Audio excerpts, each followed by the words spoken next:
Hey everyone, Mike Robertson of Indianapolis Fitness and Sports Training and Robertson Training Systems here with you again. My good friend Lance is helping me out, and the Alan Tucker is shooting some video for us. And today we're going to talk about the 90-90 split squat, or why half kneeling is so important. This is one of the questions I get almost every day, either it's through my email, on my blog, or even in seminars that I've given. And half kneeling is a really important position, not only because people need what's called hip separation, or the ability to maximally flex and extend opposite hips, but a lot of people suffer from tight hip flexors. So if I can get Lance to give me a profile here, what you'll see in a lot of your clients or athletes that come to you, they're in this position of anterior tilt. Hip flexors are really short and stiff, lumbar erectors are short and stiff, and what happens is you lengthen the glutes, the hamstrings, your obliques on the side here are lengthened. It not only causes an inefficient stabilization pattern, but you see a lot of people get injured because of this.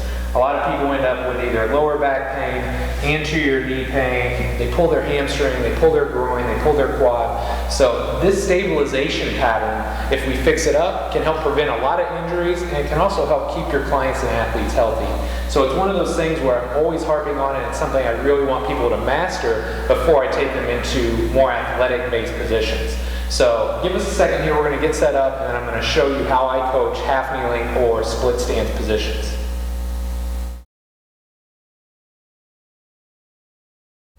Okay, so now that we have Lance set up, you can see in a perfect world we've got him in what's called a 90-90 alignment. So he's got a 90-degree angle between his hip and his knee on the front and on the back of his body.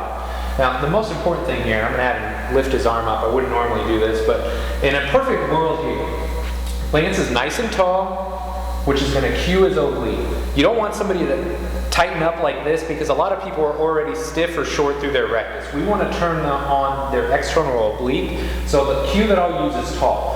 You can actually have him lift up just a little bit, and you can see reflexively this will turn on his core muscles. Once he's here, then you can poke him in the butt, do whatever, but try and get him to tighten up his left butt cheek.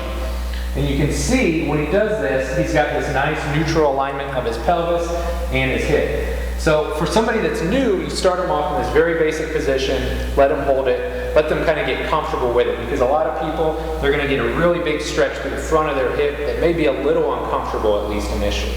Now, once he's kind of mastered this, you can actually have him just come up just a little bit for me, Lance. And you take the pad out and just work on an isometric position. Again, focus on tight here, and that's going to give you that stretch through the front of his hip. Go ahead and step. Relax for a second here.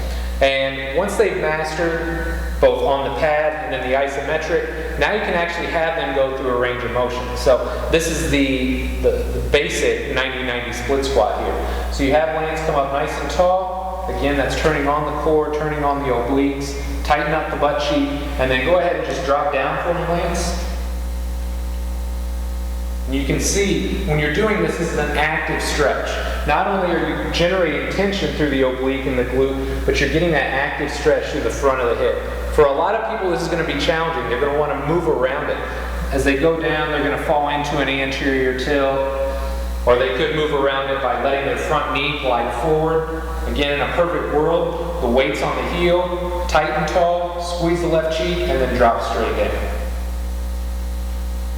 But this is the basics of a 90-90 or split stance or even half kneeling position. So if you guys take the time to really master this with your clients and athletes, you're going to be rewarded by not only having fewer injuries, but you're going to have better performance as well. So again, Mike Robertson, Lance Boyke, thanks for coming out, and we'll see you guys in a week or two. Take care.